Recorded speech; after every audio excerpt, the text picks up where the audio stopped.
नमस्कार। तकनीकी विषयों में रुचि बनाने और विषय समझ को मजबूत बनाने के लिए शुरू किए गए श्रीदेवी क्लासेज यूट्यूब चैनल पर आपका स्वागत है। इसी प्लेलिस्ट की एक दूसरी लर्निंग वीडियो में हमने तप्त तंतु फिलामेंट बल्ब से जो प्रकाश उत्पन्न करने की हमारी शुरुआत हुई थी, उसमें दक्षताओं को विकसित करने के लिए गैसों में विद्युत विसर्जन की क्रिया से जो मरकरी वेपर लैंप और सोडियम वेपर लैंप है, उनकी कार्य प्रणालियों को जाना था। और आज उसी क्रम में दक्षता में सुधार के लिए जो घरेलू प्रतिदीप्ति नलिका लाइट है या उसका एक संक्षिप्त रूप CFL है, या आधुनिकतम जो अत्यंत ऊर्जा कुशल LED व्हाइट लाइट है, उसकी यात्रा को समझते हैं। शुरुआत करते हैं। तप्त तंतु के रूप में टंगस्टन फिलामेंट का लैंप हो या टंगस्टन के साथ हेलोन गैसों के वातावरण में मेटल हैलाइड लैंप हो, इनकी संरचनाएं सरल सस्ती थी, उपयोग आसान था, लेकिन इनमें ऊर्जा दक्षता अधिक नहीं थी, इनके जीवन काल भी सीमित थे। उच्च दक्षताओं को प्राप्त करने की मानवीय खोज ने गैसों में विद्युत विसर्जन से प्रकाश के उत्पादन के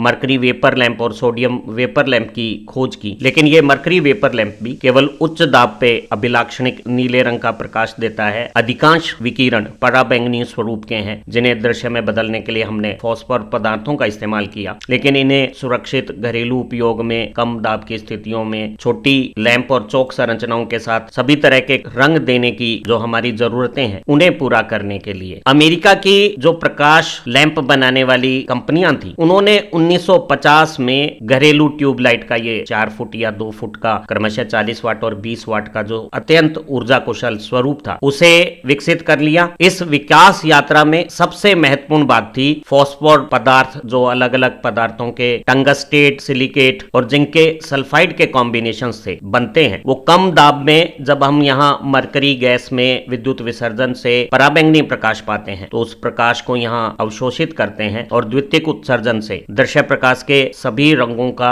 इस अनुपात में उत्सर्जन करते हैं कि हमें सूर्य प्रकाश जैसी, श्वेत दिन के प्रकाश जैसी एहसास उत्पन्न हो जाता है। शुरुआती ट्यूबलाइट्स में हम एक इलेक्ट्रोमैग्नेटिक चौक या बैलास्ट का इस्तेमाल और एक स्टार्टर का प्रयोग करते हैं। इन ट्यूब्स के दोनों सिरों पर ट्रिपल कॉइल्ड कुंडलित तार की कुंडली को फिर पुनः कुंडलित करके निकल के किसी एलॉय से बने हुए इस इलेक्ट्रोड पे स्ट्रोंशियम ऑक्साइड की कोटिंग की हुई होती है। और जब हम आपूर्ति को इस श्रेणी परिपथ में चौक, ट्यूबलाइट के इलेक्ट्रोड, स्टार्टर के जुड़े हुए कॉन्टैक्ट और दूसरे इलेक्ट्रोड के साथ प्रवाहित करते हैं, तो ये इलेक्ट्रोड गर्म होकर यहाँ इलेक्ट्रॉनों का उत्सर्जन करते हैं और अपने उष्मा से इस वातावरण की कम दाब की मरकरी को वाष्पित कर देते हैं। इलेक्ट्रॉनों के प्रहार से वाष्पित मरकरी आयनित हो जाती है। जब शुरू में प्रत्यावर्ती 230 वोल्ट की आपूर्ति को यहाँ जोड़ा जाता है, तो चौक, ट्यूबलाइट के ये दोनों इलेक्ट्रोड और स्टार्टर के ये खुले कॉन्टैक्ट एक श्रेणी परिपथ बनाते हैं और संपूर्ण विभव स्टार्टर में जो मोनो एटॉमिक नियोन गैस है, उसमें विसर्जन पैदा करके उष्मा पैदा करती है और उस उष्मा से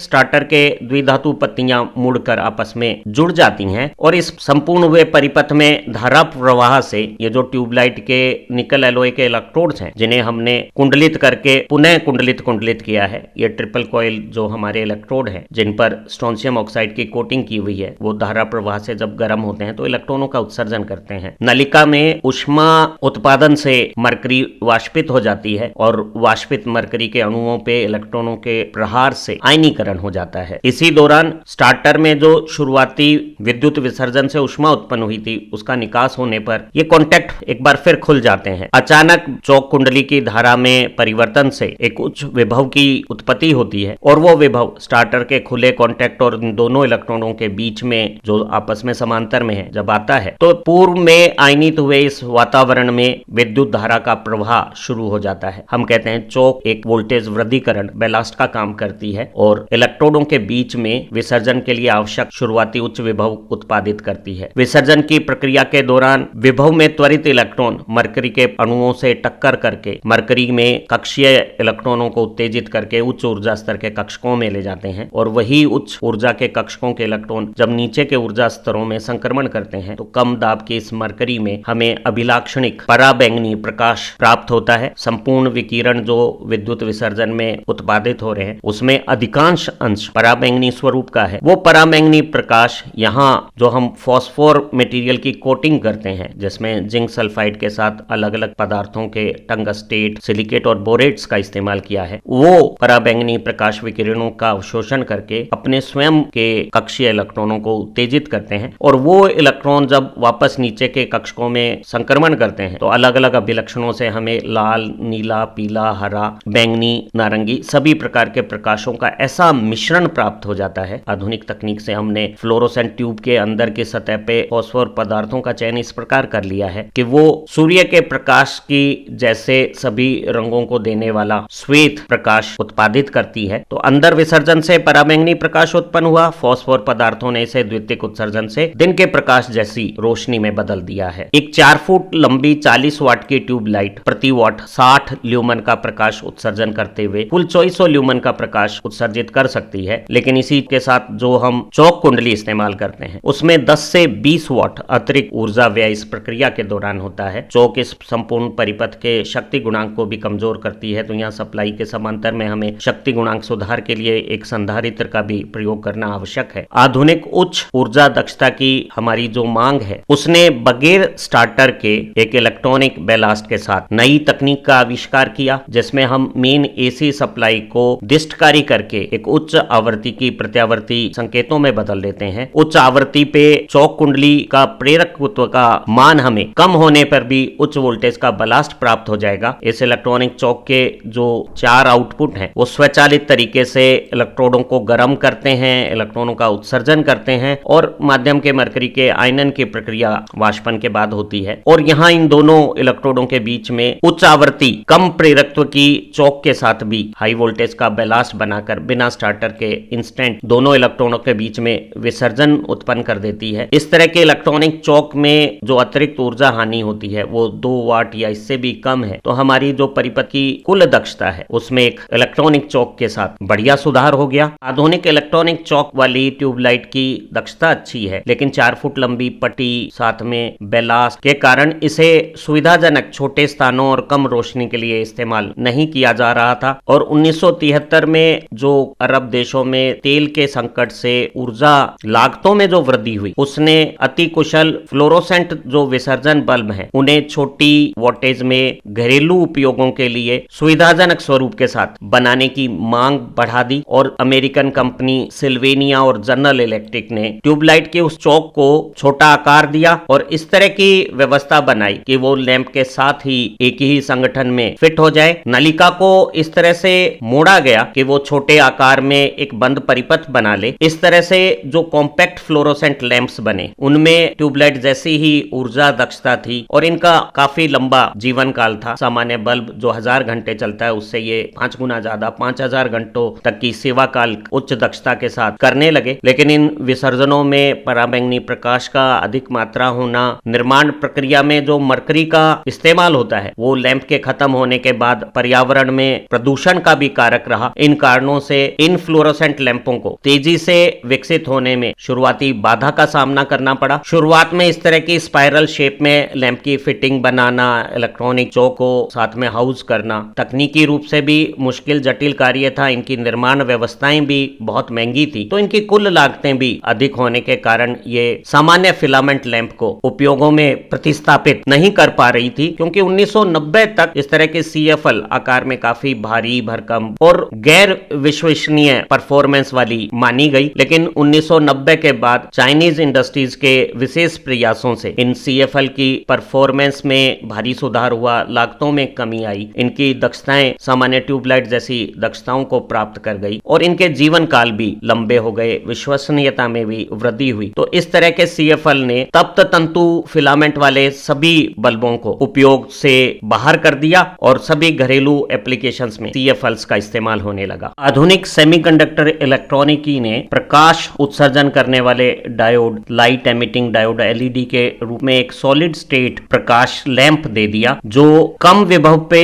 विद्युत धारा के प्रवाह से बहुत कुशलता से प्रकाश का उत्सर्जन कर सकता है। और जो वर्तमान विकास है LED में, उन्होंने LED को भविष्य का लाइट सोर्स बना दिया है जो सभी तरह के दूसरे प्रकाश स्रोतों को प्रतिस्थापित करके स्वयं उनके स्थान पे इस्तेमाल होने लगा है। जब एक PN जंक्शन डायोड को अगर अभिनीत करते हैं तो उसकी अवक्षय परत में सिकुड़न होने से संधि के आर पार दोनों तरफ के बहुसंख्यक विसरण से धारा बनाते हैं। एक तरफ के बहुसंख्यक आवेशवाहक विसरण करके जब दूसरी तरफ जाते हैं तो इलेक्ट्रॉन और होल में परस्पर विलोपन की प्रक्रिया से उच्च ऊर्जा के चालन बैंड के मुक्त इलेक्ट्रॉन संयोजी बैंड में जो इलेक्ट्रॉन की अनुपस्थिति बिजली से बने हुए होल से जब विलोपित होते हैं तो अर्धचालक पदार्थ में जो वर्जित ऊर्जा अंतराल है उस अंतराल के बराबर ऊर्जा का विकिरण उत्सर्जित होता है। सामान्य जर्मेनियम या सिलिकॉन जो इस तरह से ऊर्जा विकिरण उत्सर्जित करते हैं वो अवरक्त प्रकाश कोटि का था, जिसे हमने सूचना संचार प्रणालियों में इस्तेमाल किया। लेकिन दृश्य प्रभाव पैदा करने वाला पहला एलईडी लैंप 1962 में जनरल इलेक्ट्रिक कंपनी ने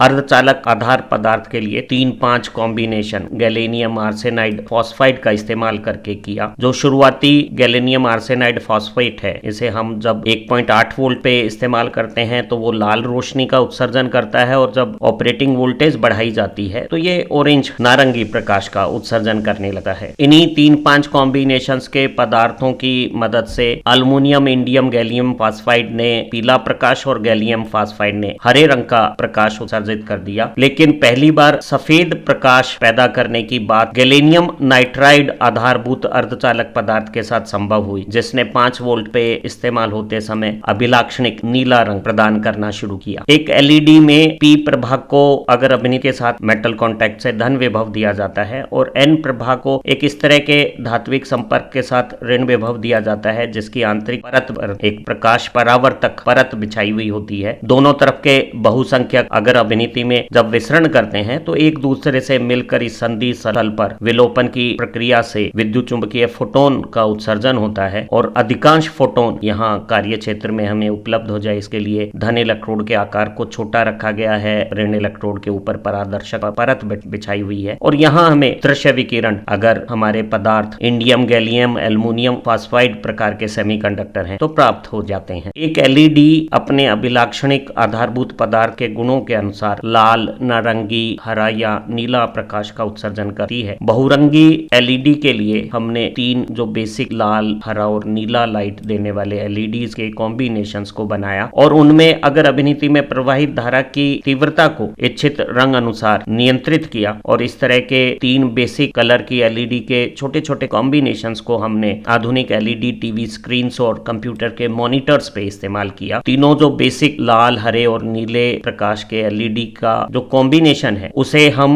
विशेष अभिकल्पना से सूर्य जैसा सफेद प्रकाश भी प्राप्त कर सकते हैं, और इस तरह की व्हाइट लाइट की कॉमर्शियल एलईडीज का इस्तेमाल पहली बार 2005 में चाइनीज लोगों ने करना शुरू किया। लेकिन आधुनिकतम जो सफेद एलईडीज की संरचनाएं हैं उनका विकास 1994 में सुजी नुकामुरा द्वारा जो अल्ट्रा अति तीव्र जो नीली एलईडी गैलेनियम नाइट्राइड के साथ 5 वोल्ट पे काम करने वाली आविष्कार हुई, उस पर आधारित रहा। ऐसी गैलियम नाइट्राइड सेमीकंडक्टर मटेरियल के चारों तरफ हमने इट्रियम एल्युमिनियम गार्नेट YAG की फॉस्फोर की कोटिंग कर दी, और जब इसे 5 वोल्ट के अगर विभवांतर से अभिनीत किया गया तो विलोपन से अधिक वर्जित ऊर्जा अंतराल होने के कारण हमें अभिलाक्षणिक नीले रंग की विकिरणें प्राप्त हुई। फॉस्फोर पदार्थ ने इन विकिरणों को अवशोषित करके द्वितीयक उत्सर्जन में अभिलाक्षणिक पीला प्रकाश उत्पन्न किया, और इस पीले प्रकाश की मात्रा और मूल नीले प्रकाश की मात्रा का संयोजन इस तरह से हुआ कि इन्होंने हमें अविश्वसनीय रूप से सूर्य की रोशनी की भांति ही सफेद प्रकाश की रचना कर दी। इस तरह के जो आधुनिक व्हाइट लाइट एलईडीज हैं वो बहुत ज्यादा किफायती, अत्यंत ऊर्जा कुशल और बहुत बेहतरीन गुणधर्मों के साथ प्रकाश स्रोतों के रूप में सभी उपयोगों में इन दिनों प्रयोग हो रही है, और इस खोज ने एलईडी को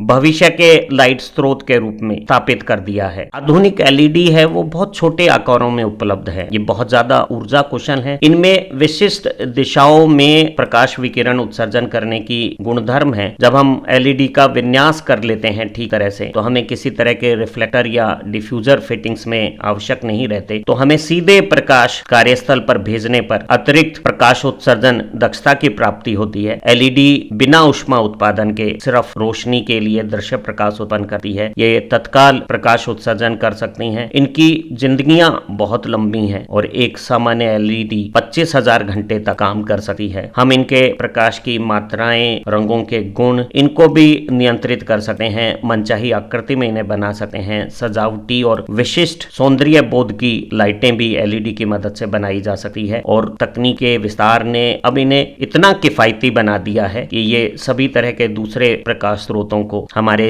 सभी उपयोग क्षेत्रों में प्रतिस्थापित करके स्वयं उनके स्थान पर इस्तेमाल होने लग रही हैं। तो निश्चित रूप से एलईडी हमारी भविष्य की प्रकाश स्रोत बन गई है। वर्तमान में हम एसी सप्लाई को एक कन्वर्टर से डीसी बनाकर एलईडी को आवश्यक डीसी सप्लाई देते हैं। भविष्य में जब फोटोवोल्टाइक टेक्नोलॉजी में विस्तार होगा, बैटरियों का बैकअप ज्यादा सहज उपलब्ध हो जाएगा, तो ऐसा भी संभव है कि फोटोवोल्टाइक जो डीसी पैदा करेगा वही रेगुलेटर और बैटरी बैकअप से एलईडी लाइटों को घरों में इस्तेमाल योग्य बना देगी। तो एलईडी लाइटें हैं वो स्वयं में अपना खुद का ऊर्जा स्रोत रखी हुई आत्मनिर्भर प्रकार की प्रकाश स्रोत भी साबित हो जाएंगी। शुरुआती प्रकाश स्रोत सुविधाजनक और कार्य कुशलता बढ़ाने के लिए प्रयोग किए गए। ये लागत में सस्ते थे, लेकिन इनमें ऊर्जा कुशलता ज्यादा नहीं थी। एक 60 से 100 वॉट का जो तप्त तंतु लैंप है वो प्रति वॉट विद्युत शक्ति खपत के 12 से 15 ल्यूमन का प्रकाश निर्गत करता था, लेकिन इसमें अच्छी कलर रेंडरिंग प्रॉपर्टी थी और सूर्य के प्रकाश जैसा, दिन की रोशनी जैसा व्हाइट लाइट देने का गुण था। मेटल हैलाइड्स ने उच्च ताप पे तंतु को इस्तेमाल करते समय दक्षता में थोड़ा सुधार किया और वो 20 से 30 ल्यूमन पर वॉट जैसी दक्षताओं में उपलब्ध हो गए। लेकिन दक्षताओं में क्रांतिकारी सुधार मरकरी और सोडियम वेपर लैंप में हुआ, लेकिन वो अभिलाक्षणिक नीला या पीला प्रकाश देते हैं। दिन के श्वेत प्रकाश जैसी अभिलक्षण प्राप्त करने के लिए हमने फॉस्फर कोटिंग का इस्तेमाल घरेलू ट्यूबलाइट्स पर किया और पाया कि प्रति वॉट हमारी ल्यूमन दक्षता 50 से 70 ल्यूमन तक पहुंच गई। इन्हीं का छोटा कॉम्पैक्ट वर्जन ज्यादा सुविधाजनक पुराने बल्ब के होल्डर में ही इस्तेमाल योग्य निर्मित हो गया। तो CFL ने सभी पुराने तप्त तंतु लैंपों को रिप्लेस करना शुरू कर दिया और आधुनिकतम एलईडी व्हाइट लाइट ने इस ल्यूमन दक्षता को और अधिक बढ़ा दिया है और भविष्य में तकनीकी सुधार से एलईडी की प्रकाश उत्सर्जन दक्षताओं में और सुधार होगा। और आज हम जब 70 से 200 ल्यूमन पर वॉट एफिशिएंसी के साथ एलईडी इस्तेमाल कर रहे हैं, तो हो सकता है भविष्य में ये जो दक्षता है वो जो अंतिम सीमांत 700 ल्यूमन पर वॉट जैसी लिमिट्स हैं उनको भी छू जाए। उम्मीद है विद्युत धारा से प्रकाश उत्पन्न करने वाले इस उद्योग का अनुसंधान और आविष्कारों की जो यात्रा है वो आपको अच्छी लगी होगी। हमारी इसी प्लेलिस्ट से आपकी तकनीकी विषयों में रुचि का विस्तार होगा। इन्हीं कामनाओं के साथ फिर मिलते हैं इसी प्रकार की एक नई खूबसूरत लर्निंग वीडियो के साथ। हमारी सभी वीडियो को देखने और सराहना करने के लिए आपका बहुत बहुत धन्यवाद।